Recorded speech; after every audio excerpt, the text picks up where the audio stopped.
রাধে রাধে বন্ধুরা, হরে কৃষ্ণ।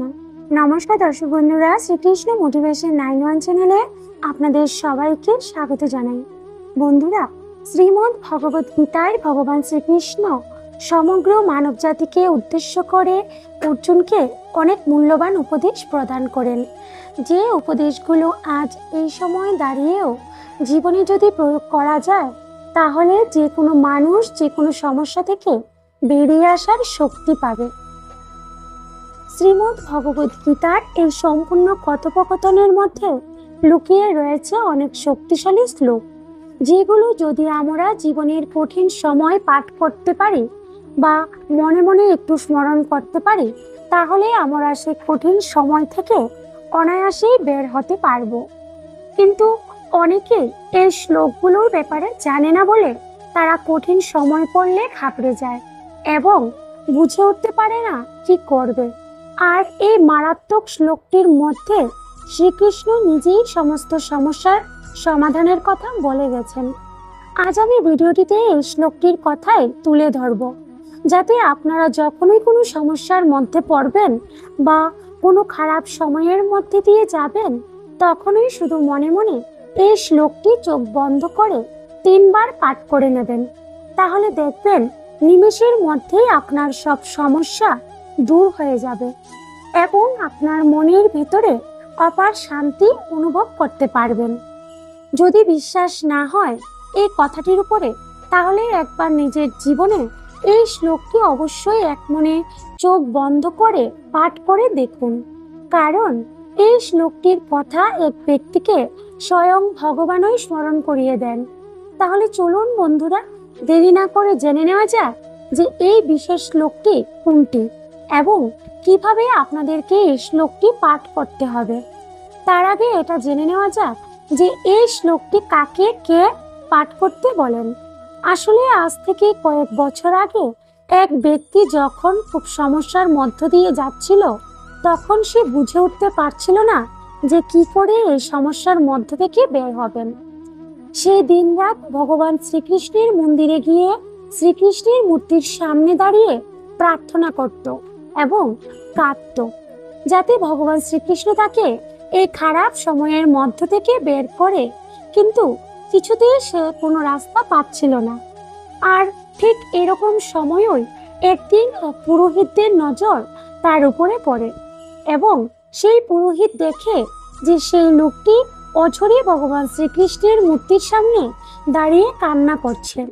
পুরোহিত তখন এই লোকটির কাছে গিয়ে জিজ্ঞাসা করে যে আপনার কি সমস্যা হয়েছে, আপনি কেন ভগবানের সামনে দাঁড়িয়ে এরকম ভাবে কাঁদছেন।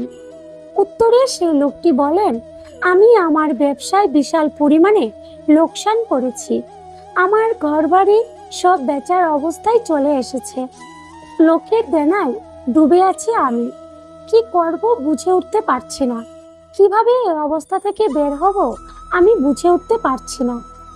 এরকম সময় সে পুরোহিত তাকে বলে যে তুমি কি কখনো গীতা পাঠ করেছ। উত্তরে সেই ব্যবসায়ী বলে, হ্যাঁ, একবার তো পড়েছিলাম, কিন্তু কেন বলুন তো।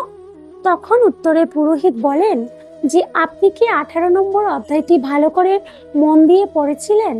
সে ব্যক্তি বলে যে হ্যাঁ, পড়েছিলাম, কিন্তু এখন অতটা মনে নেই। তখন পুরোহিত তাকে বলেন যে যদি মন দিয়ে পড়তেন, তাহলে শ্রীকৃষ্ণের বলা এই মহান কথাটি আপনি কখনো ভুলে যেতেন না এবং আপনি অবশ্যই এই সমস্যা থেকে খুব তাড়াতাড়ি বেরিয়ে যেতে পারতেন। তখন লোকটি বলেন যে আপনি কোন শ্লোকটির কথা বলছেন, একটু পরিষ্কার করে বলবেন আমাকে। তখন সেই পুরোহিত তাকে সেই বিশেষ শ্লোকটি বলেন, সর্বধর্মান পরিত্যজ্য মামেকং শরণং ব্রজ অহং তং সর্ব পাপেভ্য মুখ্যৈষ্যামি মা শুচ। এই শ্লোকটির অর্থ হলো, সর্বপ্রকার ধর্ম পরিত্যাগ করে কেবল আমার শরণাগত হও, আমি তোমাকে সমস্ত পাপ থেকে মুক্ত করব, তুমি শোক করো না। পুরোহিত বলেন, তুমি সব চিন্তা ছেড়ে দিয়ে শ্রীকৃষ্ণের শরণাগত হও এবং তার চরণে সব সঁপে দিয়ে আবার সবকিছু নতুন করে শুরু করো। আর যা হয়ে গেছে তা নিয়ে শোক করো না, যা তোমার কর্মে ছিল তা হয়েছে, কিন্তু তাই বলে শোকে ডুবে যেও না। সব চিন্তা দূরে ছেড়ে শ্রীকৃষ্ণের চরণে সমর্পণ করে আবার কাজে লেগে পড়ো, সব ঠিক হয়ে যাবে। আর তিনি এটাও বললেন যে যখনই সমস্যায় পড়বে এই শ্লোকটি মনে মনে 3বার স্মরণ করবে, তাহলে দেখবে তুমি এক অপার শক্তি ভিতরে অনুভব করতে পারবে এবং সব সমস্যা দূর হবে। এরপর সেই ব্যক্তি আবার ধীরে ধীরে ব্যবসা শুরু করে এবং তাকে হঠাৎ করে তার সব কর্মচারীরা নিজের থেকে এসে টাকা দিয়ে সাহায্য করতে থাকে। এ যেন সবকিছু অলৌকিকভাবে হওয়া শুরু করলো এবং ধীরে ধীরে তার ব্যবসা আবার দাঁড়িয়ে গেল এবং সে সকলের দেনা পাওনা মিটিয়ে দিয়ে আবার সুখে শান্তিতে জীবনযাপন করতে লাগলো। তো বন্ধুরা, এই ছিল সেই বিশেষ শ্লোক যেটি আমাদের সবসময় মনে রাখা উচিত।